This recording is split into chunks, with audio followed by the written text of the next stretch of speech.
yung mga yung mga comment, no, wala na, natakot na, hindi naman na pwedeng takutin.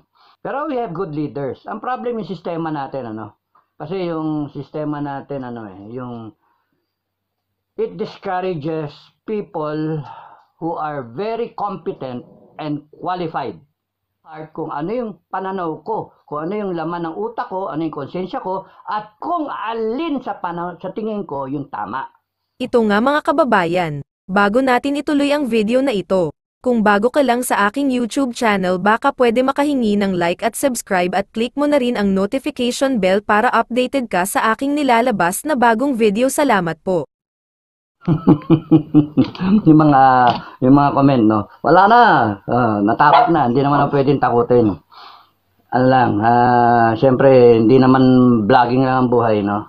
Tsaka mahirap talaga yung sagutin yung isa-isa, yung sa mga text, no. Yung iba nga hindi ko nasasagot, yung mga hindi pa nasasagot, hayaan nyo lang, sasagutin ko kayo. Kunyari, after a week, hindi ko pa kayo nasasagot, ibig sabihin, natabunan na ng gusto yun, okay, hindi pumasok yung message. Minsan kasi, as I have observed, may pumasok na address lang, okay, yung edad lang, yung ganun ba. So, message ko naman ulit na kulang yung pumasok na message. Siguro may nakasabay, yung ganun, na boot out yung message nyo. So, siguro after a week, pag hindi ko nasagot kayo, mga 1 week, no, ganun, pag hindi ko kayo nasagot, message kayo ulit. Name, full name, kahit middle initial lang, full name, middle initial, no? Parang ano yan, tapos, edad, age, tapos nun, occupation, retired, o kaya senior citizen, o whatever, no? Kung ano yung profession nyo dati, kung walang trabaho, lagay nyo, walang trabaho, housewife, ganun ba? Kaya malagay edad para may nagpadala, 16 years old. Hindi pwede yung 16 years old. Sorry mga sir, 16 years old, hindi pwede. Hindi pa butante yun eh. Tapos noon, at least aware yan. Maraming salamat At least involved kayo. No? Occupation and then general location. Hindi na kinakailangan yung exact address nyo.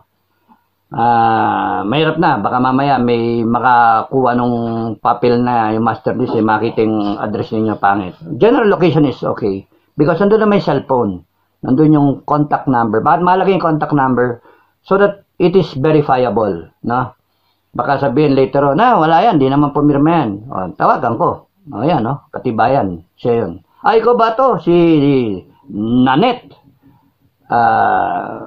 Muyargas, Nanette Muyargas. Kung nga po, balita ko, bumoto ka raw sa sa manifesto. Hindi ko confirm. Okay, so yun. Maraming salamat sa inyong walang sawang panood. Nakita ko na nagko-comment yung iba after watching yung yung mga previous na nauna na mga vlogs, no. This channel is supposed to be a story of my life and then may interaction portion. Yung interaction portion ngayon yung brought me out na nagsasalita na ngayon speaker na ng taong bayan. Speaker ng taong bayan. Tapos meron pa dyan na sasabi, tumakbo ko ng eleksyon. Ayoko. Sama ng nyo galit kayo sa akin.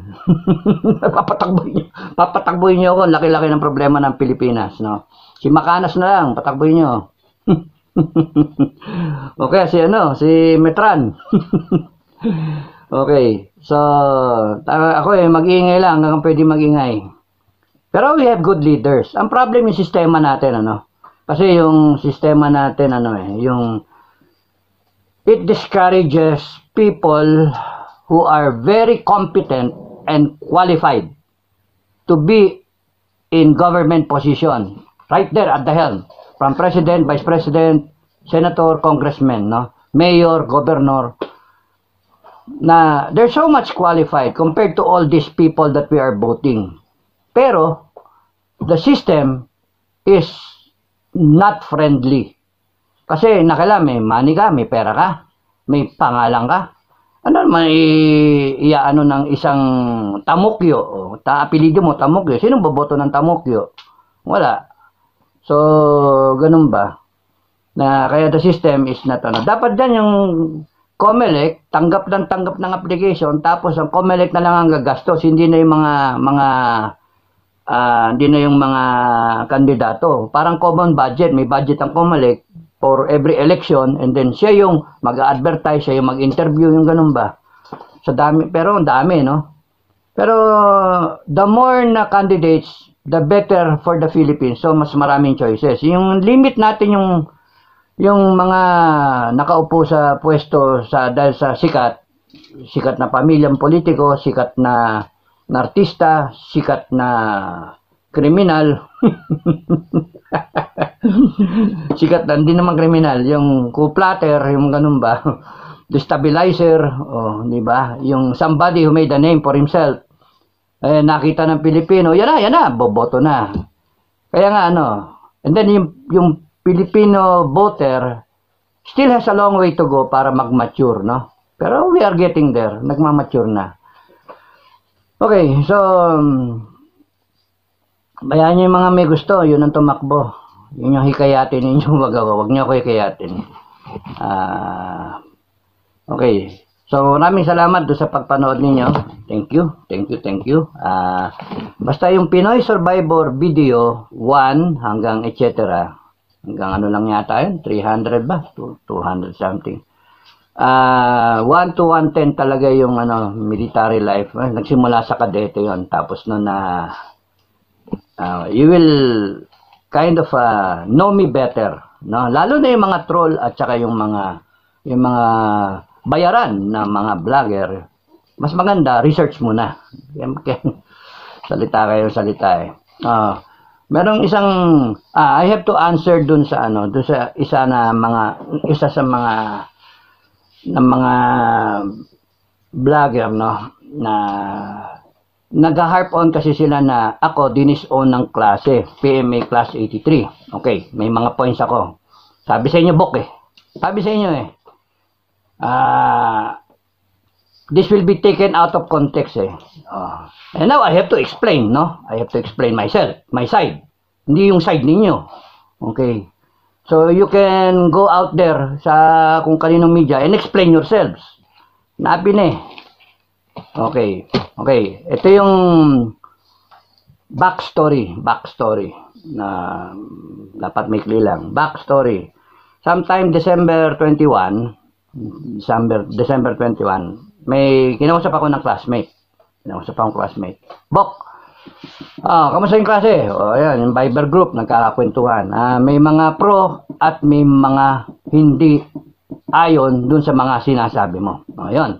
Doon pa lang, sa statement na yon, may mga pro at merong mga hindi sang-ayon. So, ang request, ang parang consensus, lalo na yung mga class officer, may class officer kami lagi, is magkaroon ka ng disclaimer. Ako, magsabi ng disclaimer. My views are not necessarily the views of PMA Class 1983 or any of its individual members. Yun dapat, disclaimer. Matulin ako mag-isip. Yun ang nature ko. Sorry yun ang akin Matulin ako mag-isip, tumalong kagad yung utak ko, biglang, tas balik ulit ako. Pero if I make a disclaimer, it will be bad, it will be bad for the class. Yun yung sagot ko. It will be bad for the class. Magdi-disclaimer ako. Sasabihin ko, yung views ko does not necessarily mean yun yung views ng buong klase at saka ng individual members. Question mark. Tinanong ba yung views ng klase? Hindi. Ako yung nagsasalita. Ako yung opinion ko yung sinasabi ko. Bakit ko kayo idadawit? Hindi ako yung naghahanap ng damayan nyo ko, samahan nyo. Hindi ako ganun. And sa akin, when I speak out, I speak from my heart kung ano yung pananaw ko, kung ano yung laman ng utak ko, ano yung konsensya ko, at kung alin sa tingin ko yung tama.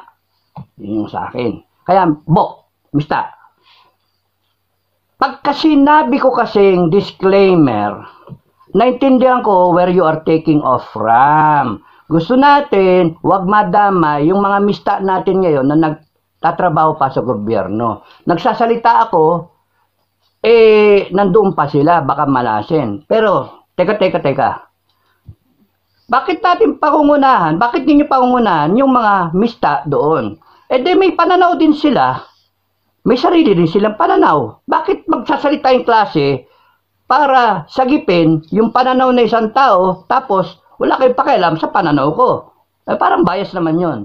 Samantalang ako, ang iniisip ko, pag sinabi kong disclaimer ng PMA Class of 1983, ang sinasabi ko, tungkol sa droga ng presidente, question mark, totoo ba yun o hindi? Because we cannot go on with the country and our leader has a hanging question na hindi pa sinasagot hanggang ngayon. Hindi pa sinasagot kung siya ay talagang nagte-take o hindi. A simple, hindi totoo yan. O magpapadrug test ako is a good answer and acceptable to the Filipino people. Pero wala hanggang ngayon Kaya nga iniisip, parang totoo yung parang totoo yung claim. Totoo yung chismis, yung marites, totoo, whatever it is. Pero it has come to the point now, today, ano ba petsa ngayon? January 13. 13 ba? 15. It has come to a point na whether totoo yung video or hindi, nakakatakot kung we will proceed until 2028 na there is a question mark dun sa presidente natin kung user ba siya o hindi. May kapartner ba siya, katandem ba siya ng mga drug lord o hindi. Because nakakatakot isaalang-alang ang future ng bansa natin sa isang leader na may question mark sa drug use. Kung nagustuhan mo ang ganitong video, huwag kalimutan ang magkomento kung ano ang saloobin mo. Salamat po.